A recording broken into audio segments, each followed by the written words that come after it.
Welcome back to film explainer. आज की video में हम बात करेंगे 2014 में आई मूवी द वाटर डिवाइनर के बारे में, जो एक ट्रू इवेंट पर बेस्ड है। ये कहानी है एक आदमी की जो अपने 3 बेटों को ढूंढने निकलता है, क्योंकि जंग खत्म होने के 4 साल बाद भी उसके बेटे घर नहीं लौटते। तो कहानी की शुरुआत होती है 1915 तुर्की से। ये वो समय था जब तुर्की के गलीपोली में वॉर चल रहा था। इस वॉर में ओटोमन अंपायर और ब्रिटिश अंपायर जैसी बड़ी शक्तियां शामिल थी। गलीपोली का युद्ध 1915 से 1916 के बीच लड़ा गया था। अब क्योंकि ये पहला विश्व युद्ध था, इसलिए इसमें कई देश शामिल थे, जैसे कि ओटोमन अंपायर की तरफ से जर्मनी और हंगरी जैसे देश लड़ रहे थे, तो वहीं ब्रिटिश अंपायर को फ्रांस और रशिया जैसे देशों का साथ था। इस जंग में ऑस्ट्रेलिया भी शामिल था, जो फ्रांस की तरफ से लड़ रहा था। इतना ही नहीं, इस वॉर में इंडियन सोल्जर्स भी शामिल थे। आखिरकार 7 महीनों के बाद अनजक यानी कि ऑस्ट्रेलिया और न्यूजीलैंड पीछे हट गए और यहाँ ओटोमन की जीत हुई। अब गलीपोली युद्ध को खत्म हुए 4 साल हो गए थे। हमें ऑस्ट्रेलिया का नॉर्थ वेस्टर्न विक्टोरिया दिखाया जाता है, जहाँ हम एक आदमी को देखते हैं जिसका नाम है जोशुआ कॉर्नर, जो एक किसान है। साथ ही वो एक वाटर डिवाइनर भी है, यानी कि पानी को खोजने वाला या फिर उसकी भविष्यवाणी करने वाला।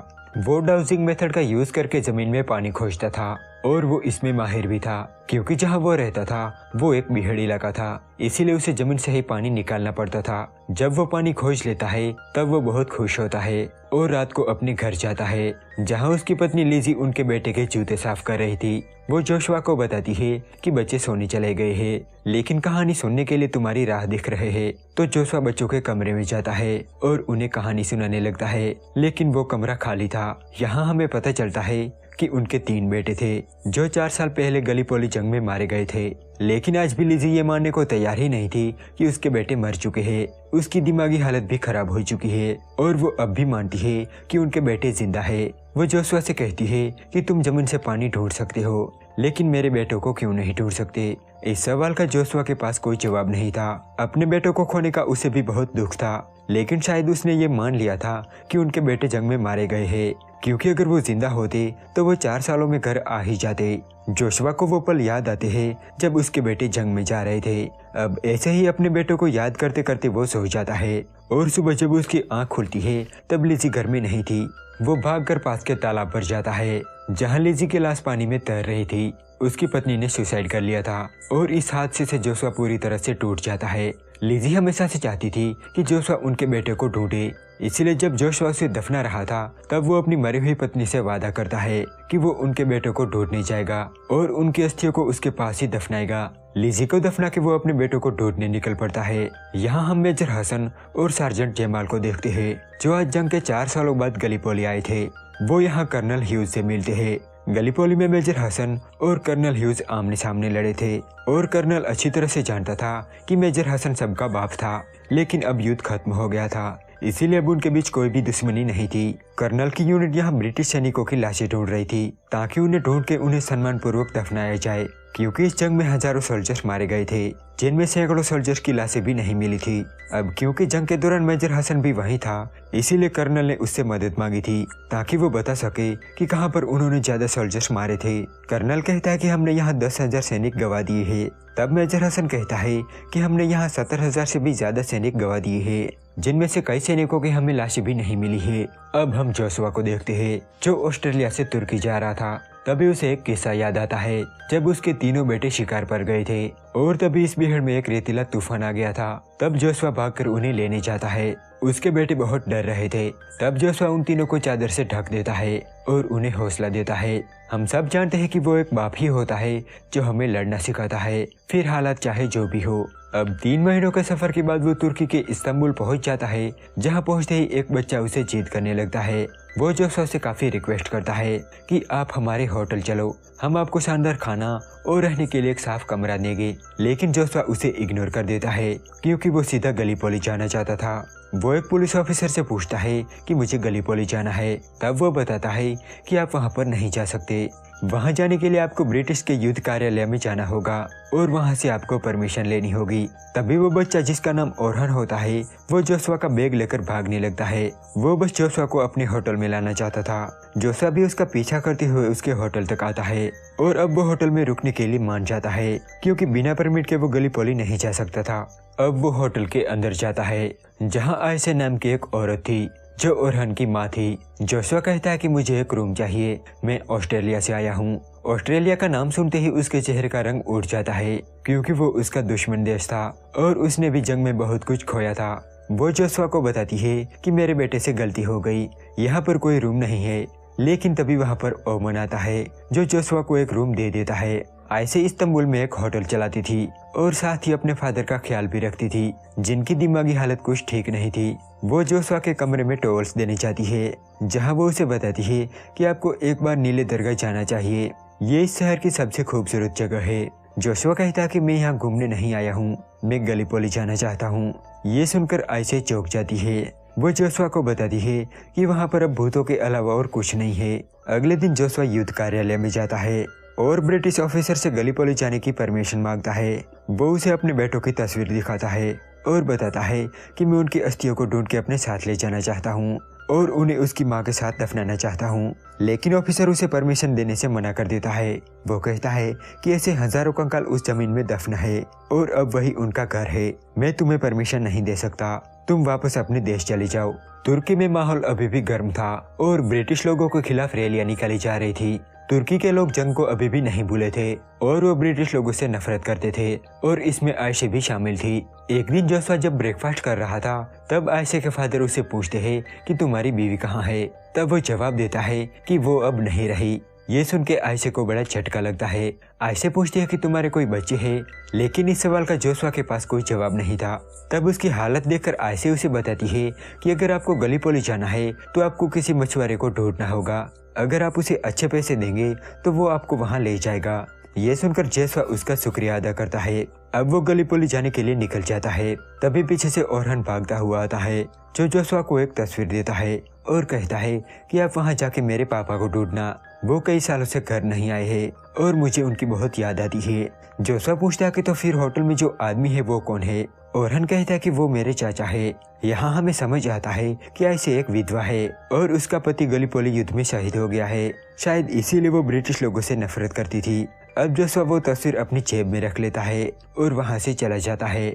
यहाँ कर्नल के आदमी को एक नाव दिखाई देती है, दरअसल वो जोशुआ ही था। कर्नल कहता है कि वो जो कोई भी हो उसे मेरे टेंट में लेकर आओ। अब जोशुआ को कर्नल के पास लाया जाता है। कर्नल जोशुआ को बताता है कि मैं तुम्हारी कोई भी मदद नहीं कर सकता, तुम्हारे बेटों को ढूंढना बहुत ही मुश्किल है, लेकिन हम पूरी कोशिश करेंगे उन्हें ढूंढने की, और अगर वो हमें मिल गए तो हम उन्हें दफना के उनके ग्रेव पर तख्ती लगाएंगे।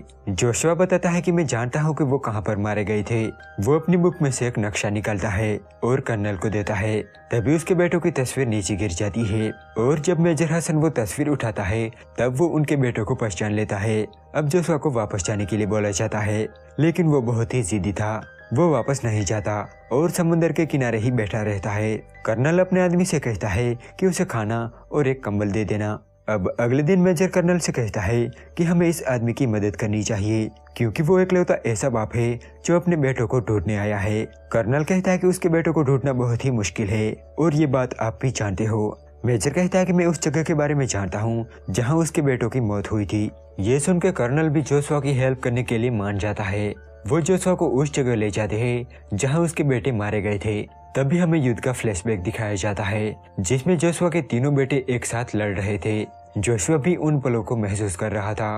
तभी आर्थर का पैर एक माइन पर पड़ जाता है और वो घायल हो जाता है। उसके दोनों भाई कवर में चले गए थे, लेकिन अपने भाई को बचाने के लिए वो दोनों कवर फायर देने लगे, लेकिन तभी एक मशीन गन उन दोनों को छलनी कर देती है। जोशुआ ठीक उसी जगह उन्हें खोदने को कहता है और वहां खोदने पर उन्हें एडवर्ड का कंकाल मिलता है। शायद जोशुआ ने ये महसूस कर लिया था कि वो कहाँ मरे थे। एडवर्ड के गले में जो डॉग टैग था उसी के जरिए लाश की पहचान की गई थी। उसकी खोपड़ी में एक आर पार होल था और ये सब दूर खड़ा जोशुआ देख रहा था। उसकी आंखों से आंसू नहीं गिर रहे थे, पर उसका दिल रो रहा था। अपने बच्चों से ज्यादा जीना सुनने में अच्छा लग सकता है, लेकिन उससे बड़ा कोई श्राप नहीं है। वो एडवर्ड की लाश देखना चाहता था, लेकिन कर्नल उसे मना कर देता है, क्योंकि अब सिर्फ कंकाल ही बचा था।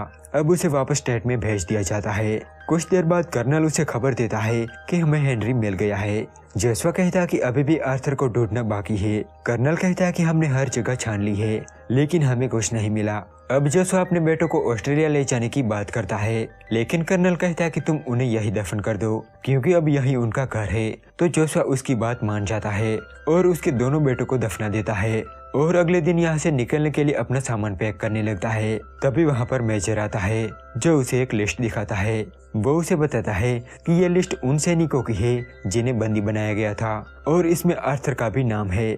मतलब कि आर्थर जंग में नहीं मरा था बल्कि अब भी वो जिंदा है। ये सुन के जोशुआ दिल ही दिल बहुत खुश होता है और वापस आयशा के होटल में आ जाता है। अगले दिन वो युद्ध कार्यालय में जाता है ताकि वो आर्थर के बारे में पता लगा सके कि वो कहाँ पर कैद है, लेकिन ऑफिसर उसकी कोई भी मदद नहीं करता। वो जोशुआ से कहता है कि मैंने तुम्हें गलीपोली जाने से मना किया था, फिर भी तुम वहाँ क्यों गए। वो जोशुआ का पासपोर्ट छीन लेता है और उसे बताता है कि मैं गुरुवार को तुम्हारा पासपोर्ट और कोलकाता की टिकट लेकर तुम्हारे होटल आऊंगा और तुम्हें वापस ऑस्ट्रेलिया भेज दिया जाएगा। अब यहाँ जोशुआ को खाली हाथ ही लौटना पड़ता है, इसीलिए वो मेजर का पीछा करता है ताकि वो उसकी कुछ मदद कर सके। लेकिन तभी जमाल उसे पकड़ लेता है और वो जोशुआ को जान से मारने की बात करता है, लेकिन मेजर ऐसा होने नहीं देता और उसे वापस होटल पहुंचा दिया जाता है। जोशुआ के बारे में काफी कुछ जानने के बाद आयशा भी अब उससे नफरत नहीं करती थी। वो रात को जोशुआ के साथ काफी बातें करती है, जहाँ हमें पता चलता है कि उसका पति जंग में मारा जा चुका है, लेकिन वो अब भी मानती है कि उसका पति जिंदा है और ये उसकी मजबूरी भी थी क्योंकि उसके पति का भाई ओमर जो शादीशुदा था वो अब आयशा को अपनी दूसरी बीवी बनाना चाहता था। वो उस पर दबाव डाल रहा था कि ओरहान के भविष्य के लिए उसे ये शादी करनी होगी, लेकिन आयशा ये कहकर उसकी बात को टाल देती थी कि मेरा पति जिंदा है, मैं दूसरी शादी नहीं कर सकती। ऐसे ही शादी को लेकर उन दोनों के बीच एक दिन झगड़ा होता है और ओमर आयशा को पीटने लगता है। तभी वहाँ पर जोशुआ आ जाता है जो ओमर को धक्का दे देता है। इस बात से ओमर बहुत गुस्सा हो जाता है और उसे पीटने की धमकी देता है। दूसरी तरफ आयशा भी जोशुआ पर गुस्सा करती है। वो उसे कहती है कि तुम बीच में क्यों आए, तुमने हालातों को और बिगाड़ दिया। वो गुस्से में उसे इस होटल से चले जाने को कहती है तो जोशुआ अपना बैग लेकर जाने लगता है, लेकिन जैसे ही वो होटल से बाहर निकलता है तभी ओमर और उसके आदमी उसे पीटने लगते हैं। तभी वहाँ पर जमाल आ जाता है जो जोशुआ को अपने साथ ले जाता है और जोशुआ का बैग ओरहान अपने होटल में वापस ले जाता है। मेजर और जमाल जोशुआ को बताते हैं कि पिछले रिकॉर्ड्स को देखते हुए तुम्हारे बेटे को एफियोन ले जाया गया था, लेकिन अब हम नहीं जानते कि वो कहाँ पर है और वो जिंदा भी है या नहीं। मेजर उसे बताता है कि तुम कल ऑस्ट्रेलिया चले जाओगे। मैं और जमाल अंकारा के पूर्व में जा रहे हैं क्योंकि मुस्तफा कमाल अपनी सेना इकट्ठी कर रहा है और उसे रोकना जरूरी है। हम एफियोन से ही गुजरेंगे जहां हम तुम्हारे बेटे को जरूर ढूंढेंगे। उस रात मेजर और जोशुआ काफी बातें करते हैं और उनके बीच एक अच्छी दोस्ती हो जाती है। मेजर जोशुआ को एक किस्सा सुनाता है जब गलीपोली का युद्ध चल रहा था। मेजर कहता है कि जब मैं पहले ऑस्ट्रेलियन से मिला वो एक नौजवान लड़का था जो मेरी तरफ बढ़ रहा था। वो हमारे निशाने पर था और उस पर 1000 बंदूकें थी। वो मेरे पास आया और हमने साथ में सिगरेट पी, लेकिन जब वो चला गया तब मुझे एहसास हुआ कि उसने मेरे सिगरेट चुरा लिए थे। उस रात जोशुआ अपना बैग लेने वापस होटल जाता है जहां आयशा उससे माफी मांगती है और जोशुआ के लिए खाना बनाती है। उस रात ये दोनों काफी बातें करते हैं, शायद वो दोनों एक दूसरे को पसंद करने लगे थे।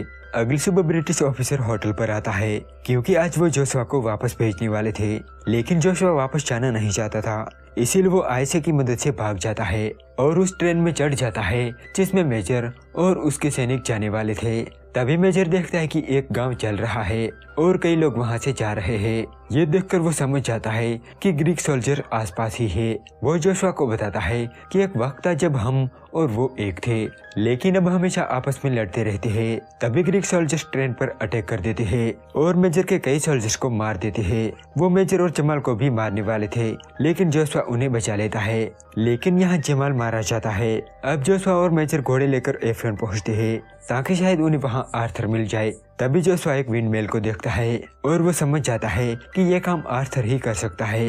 वो भागकर चर्च में जाता है जहां वो अपने बेटे आर्थर को देखता है और उसका दिल जोर जोर से धड़कने लगता है। उसे अपने बेटों की अस्थियां मिलने की उम्मीद भी नहीं थी, लेकिन उसके बदले उसका बेटा जिंदा था।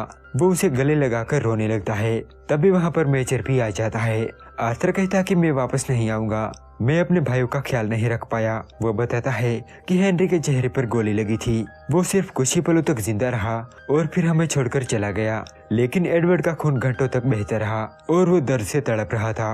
उसकी सांसें रुक ही नहीं रही थी, मुझसे उसका दर्द देखा नहीं जा रहा था। उसने चीखते हुए मुझसे कहा कि मुझे गोली मार दो। तब मुझे उसे ना चाहते हुए भी सर में गोली मारनी पड़ी। अब आर्थर अपने भाई की मौत की जिम्मेदार खुद को मानता है, इसीलिए वो घर चलने से मना कर देता है। तब जोशुआ कहता है कि तुम्हारी माँ अब नहीं रही और तुम्हारे सिवा अब मेरा इस दुनिया में कोई नहीं है। मैं तुम्हारे बिना घर नहीं जाऊंगा। ये सुनकर आर्थर घर चलने के लिए मान जाता है। तभी वहाँ पर ग्रीक सैनिक आ जाते हैं जो उस गांव को तबाह करने लगते हैं। मेजर कहता है कि मुझे अब निकलना होगा और आप लोग भी यहाँ से जल्दी निकल जाओ। चलते टाइम वो जोशुआ को बताता है कि तुम्हारे बेटे पर सिगरेट का एक पैकेट और माचिस उधार है। मतलब कि वो आर्थर ही था जिसने 1000 दुश्मन सैनिकों के बीच मेजर के सिगरेट चुरा लिए थे। अब आर्थर और जोशुआ वापस होटल आ जाते हैं और जोशुआ को अपने बेटे के साथ देखकर आयशा बहुत खुश होती है और यहाँ वो मीठी कॉफी बनाकर जोशुआ से अपने प्यार का इजहार करती है। इसी के साथ ये मूवी यहीं पर एंड हो जाती है। तो अगर आपको ये वीडियो पसंद आया तो प्लीज इसे एक लाइक जरूर कर देना।